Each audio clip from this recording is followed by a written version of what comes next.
Hello ka-homebees! Ayan, nakapag-file na ba lahat noong August 15? Yung ating second quarter ng 1701Q. Yun, yung quarterly na filing ng ating tax. Ayan.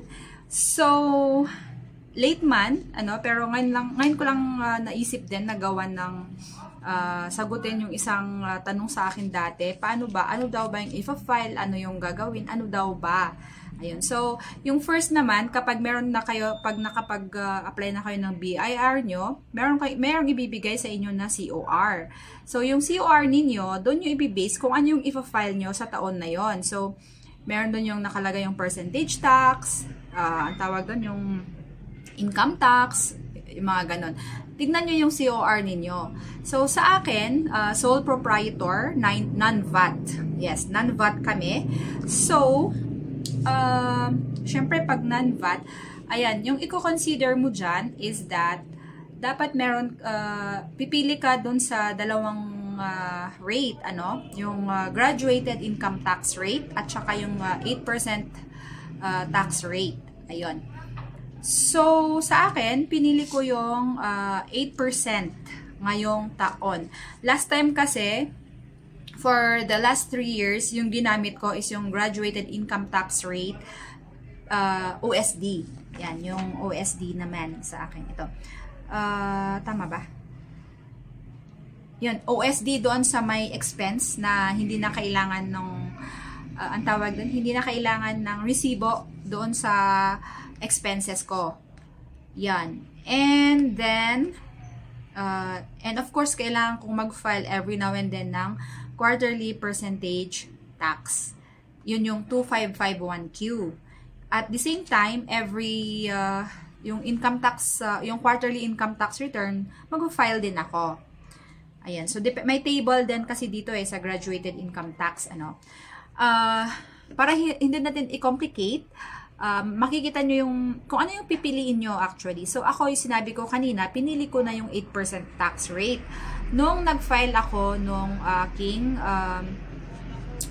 percentage zero filing tax ko, doon ko actually pinili na yung 8% ngayong taon. Bakit pa rin ako nagpa-percentage tax? Wala naman yan sa 8%. Diba? Kasi hindi nga siya. Actually, tignan natin mamaya sa EBIR form, pag magpa-file kayo, mag-zero out siya.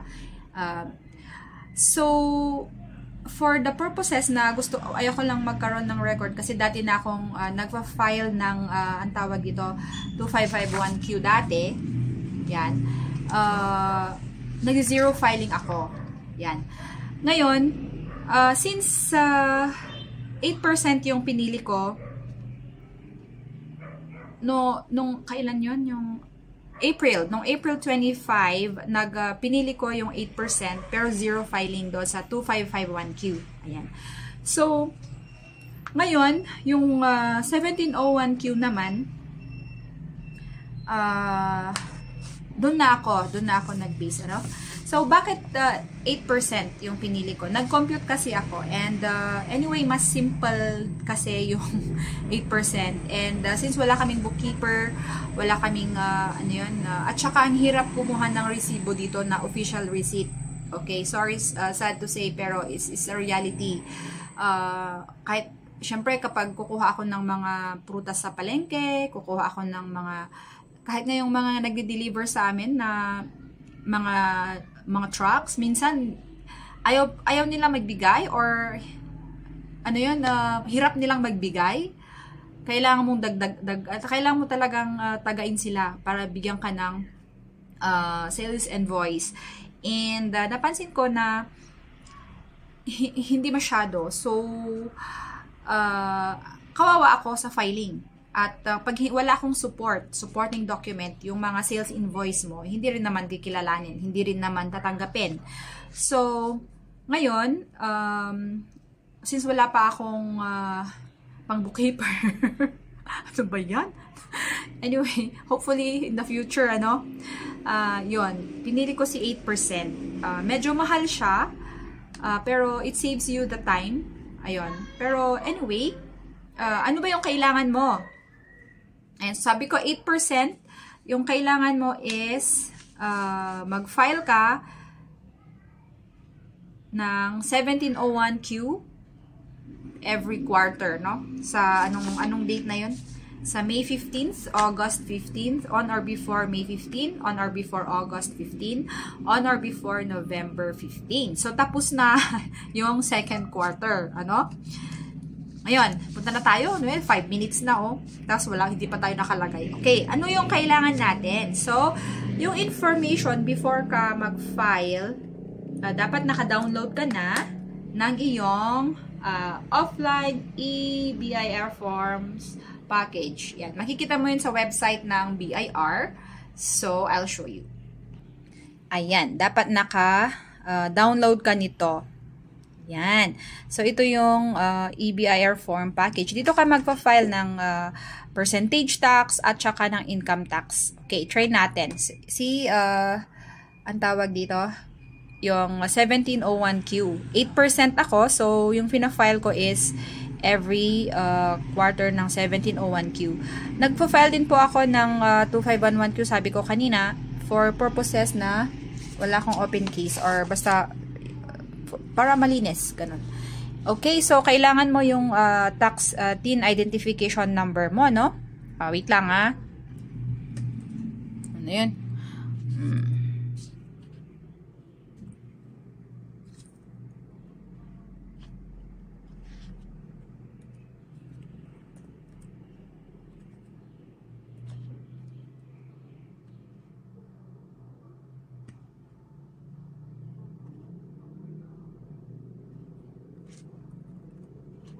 Ayan, kapag nilagay mo naman ito, dapat kusa na yan. Yan, kusa na siyang lalabas. So, makikita mo dito sa list of BIR forms. Andito. Yan, so, i-click mo siya pababa. Piliin mo yung 1701Q version 2018. Sana yun ito, para makita nyo. Yung ito, 1701Q version 2018 annual income tax return new. Ang sabi niya, ha? Okay. So, piliin natin. Ayan. So, ito yung final ko. It's annual. Sorry. That's annual pala. Q pala tayo, no? Ito. 1701Q version 2018 ito. Ayan. Here it is. So, ang dami kong na-file. Kasi nagsimula nung last time pa. Natapos ko na yung ating, try nating mag-fill up, ano. Okay, so, fill up para sa bago. I-click mo yung fill up. Yan, background information, okay. Ayan, ito yung lalabas. Yan. Makikita mo yung year for the year. So, anong quarter? Since, ngayon, pag tapos na kayo, no? Tapos na ako actually. So, try muna natin si first. Halimbawa lang to for purposes of, yan, piliin mo. Lalo na ngayon, actually, dapat second quarter na, pero late na. Yan. So, halimbawa, first quarter. Yan. Na-fill upan na yung mga basic info. And then, taxpayer is single proprietor. Yan. I-click mo siya. And then, ano yung pipiliin mo dito? Si business income 8% IT rate. Yes, yan. Yan yung pipiliin ko kasi yan yung pinili ko. Yan. And then, input mo muna yung mga birthday nyo, ganon, para masaya. Ayan. And then, Filipino. I-input nyo lang yung mga alam nyo. Okay. Yan. So, nakalagay na rin yung 8% doon. 8% on gross receipts or sales. Ayan. Meaning yan, guys, i-compute niya yung 8% doon sa gross sales na i-declare nyo later on. Ayan. So, after then, pagtapos nyo dyan, i-validate nyo. Yan. Oops, sorry. Yan. This one, the validate. Si validate, para makita niya pag may hindi ka na fill upan. So, successful, okay. Tapos, makaka-proceed na kayo doon sa second part. Next ka na. Yan. Sa page 2, ayan, ito na yung page 2. So, ano yung gagawin mo pag nasa page 2 ka na? Pupunta ka sa baba, scroll down mo, punta ka dun sa edit. Yan. Ayan. So, makikita mo yung mga open field. Open field meaning, pwede mo siyang matype, malagyan. Okay, halimbawa, ano yung ilalagay mo? Sa section 47, yan. Sa number 47, since 8% IT rate tayo, ano, lalagyan mo to ng information. At hindi lang basta-basta information, guys. So, ilalagay mo dyan, ha? Kukunin mo yan sa iyong cash receipts journal. Yung notebook na binigay sa'yo na i-fill up nyo. So, mamaya papakita natin. I-total mo yung sales mo from the cash receipts journal. So, wait nga. Pakita ko sa inyo, guys. Okay, guys. Ipakita ko muna sa inyo pala, sorry, yung source ng information na gagamitin nyo doon sa inyong filing. Kanina, di ba, nakita nyo yung sales, revenues, receipts, mga ganon. Saan nyo yun kukunin? Yung information is manggagaling sa notebook, sa column, sa CRG, yung cash receipts journal. Diba? Kapag nakapag-oros na kayo, ayan, makikita nyo to, cash receipts journal. Yan. Dito po yung lagayan ng ating sales daily. Yung total ng sales natin daily. Ngayon, since monthly, di ba, sa isang buwan, ito yung January, yan. Next is the February, March, ganyan. I-total nyo yung monthly. So, since first quarter yung ating, ang tawag, first quarter yon, so, assuming January, February, March, may 10,000 sales kayo. Yung sales na yon dapat galing dito, guys. Okay? Supported by your cash receipts journal. Yan. Yan. Hindi nyo po basta-basta yan. Hindi siya galing kung saan. Ganun. Okay? So, since assuming na galing na siya sa, of course, meron kayong mga backup. Yan. Okay? Ngayon, bumalik tayo.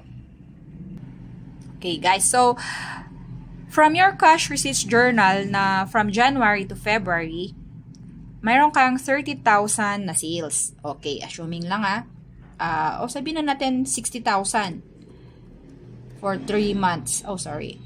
Ayan. Ayan. Add non-operating income. Ano yung other income mo? From non-operating. O, kahit ano yung income na pwede mong ilagay dyan. Ayan. And then, hindi na actually applicable yung ating expenses kung nakikita nyo, ano? Pero, kailangan kayong pumunta dito kay number 52. Yan. Allowable reduction from gross sales receipts and other non-operating income of a purely self-employed individual in the amount of 250. Yan. Ilagay nyo yung 250 dyan, guys. Yan. So, ito kasi sa number 50, kapag ito ay from, ano yung other income na dineclare nyo nung last, pero first quarter kasi yung ating nilagay, ano? So, wag na tayong maglagay. Assuming na ito yung ating first na quarter. Ayan. Okay, ayan. Kailangan mong ilagay itong 250,000 kasi ito yung allowable deduction mo para yan. Mako-compute siya automatically at makikita mo yung tax due. Ayan, tax due. Kaya ano nakikita nyo, guys? Zero, right? Yes, kasi hindi pa umabot sa 250,000. Ayan. What if yung sales mo sa isang quarter is 300,000? Yan. And then, nilagay mo yung 250.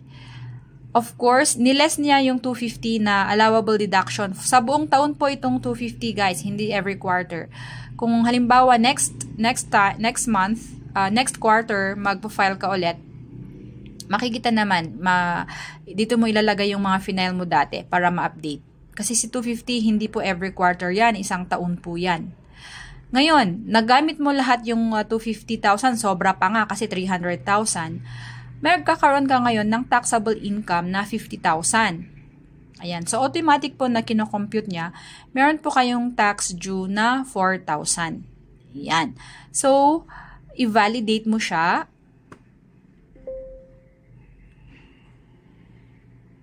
Yan, okay. And then, previews. Bumalik ka sa page 1. Yan, makikita mo doon yung total amount payable. Total, yan. Nakikita nyo guys, yung babayaran mo. Ito yung 4,000 na babayaran nyo for that period. Yan, ganyan lang guys. And then, pag okay na kayo dyan guys, isa-submit nyo siya dito. Yan. And then, hindi ko siya isa-submit guys kasi purposes lang to. Pag submit nyo, dapat makita nyo na wait for the email. Yun kasi yung kailangan yung attachment dito na na-receive siya ni BIR.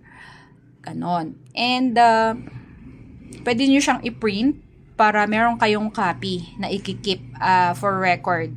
Yan. So, ganun po guys ang pag-file ng 1701 quarterly. Ayan. So, hindi ko alam kung clear, pero yun pa naman yung yan. So, yung first quarter, 60,000. So, since pasok siya sa 250,000 na wala kang babayaran, 0 yung babayaran mo. So, halimbawa, balik natin sa 60,000. Okay, so palitan natin, i-edit natin. Edit po siya para mag-open yung field. Ayan, so 60,000 kasi first quarter, no? 60,000. Yan. Yan. 0 tax due. Tapos, pupunta po kayo dun sa, punta kayo dun sa previews. Yan. Makikita nyo dun, wala po kayong babayaran. Yan. Of course, kung wala kayong babayaran, 0. Yan. And then, pag meron kayong babayaran, yan, magbayad kayo online or punta kayo sa over-the-counter. Ano yung mas better sa inyo? And then, attach, yun yung mga attachment nyo. Lagay nyo sa yung folder. Ganon. Ganon, guys. At, wait, exit ko muna. Ayun nga pala, guys, kapag sinubmit nyo dito, clinic nyo yung submit for final copy, dapat may sinabi niya na submitted, tapos wait for the email confirmation. Yun po yung isang mahalaga na nasubmit talaga siya. Yun. Are you sure you want? Yes. Okay. Okay. Ganun guys yung pag-file ng 1701 Q or your quarterly income tax return. Kapag na-save na ninyo at may email confirmation kayo, better if you save it. So, ganito dapat yung makikita nyo sa email ninyo, no? Papakita ko ulit. Ito guys, yung print out ko doon sa EBIR form, sinave ko as PDF. Yan. So, pwede nyo i-save yun as PDF. Yan. Makikita nyo dyan, quarterly income tax return. Para i-sort. And then yung Gmail, tax return receipt confirmation. Ito po yung mahalaga, lalo na kapag may mga nag-check or nag-check sa mga books nyo or yung mga record nyo, meron kayong may papakita. Yan. Ganito po yung style niya. So, ma-receive mo siya sa Gmail. Ayan. So, sabi niya, this confirms the receipt of your submission. Ayan. Yan po yung tax return receipt confirmation. Yan. Pwede nyo po siyang guys. So, pagkatapos nyong na-save, pagkatapos nyong na-receive yung email nyo, i-save nyo siya. Yan. Ganon guys ang pag-file. Yes, sorry, hindi siya very detailed kasi tignan natin kung makagawa tayo ng with the flow, diba? So, ganon yung 1701Q. Sa 2551, tignan ko kung makakagawa tayo next time. Pero, sabi ko, we are 8%, kaya hindi ko na siya inagawa. So, the reason for the 8%, una, it's less hassle sa amin. Yung con niya is medyo mataas yung tax. Yan. So, parang binawi mo rin siya sa pagbayad mo ng, sa mga bookkeeper mo. Ganon. Pero, anyway, itry nyong mag-compute. Meron din yung sa graduated income tax rate, yung OSD rate. Ano ba yan? Yan. So, try nyong mag-compare. Yan. Kung ano yung mas better sa inyo. Yan. Yes, you have the right. And okay lang yan. Mas better yung medyo kahit pa paano alam mo. Yan. Okay, yan guys. And hopefully may nasagot or may natutunan kayo. Medyo ba magulo? Drop a comment kung ano pa yung gusto nyo nating gawin. I don't know if this tutorial works, no? Yan guys. Bye!